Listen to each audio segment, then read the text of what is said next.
અમારી વાડીએ ડુંગળી ઉપાડવા ખાવા અને પછી આપણે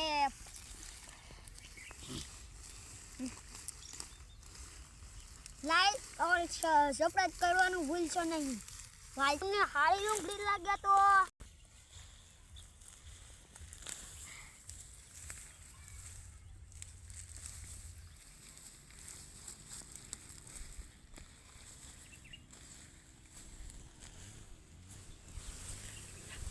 દેખાઈ નહીં આવ્યું.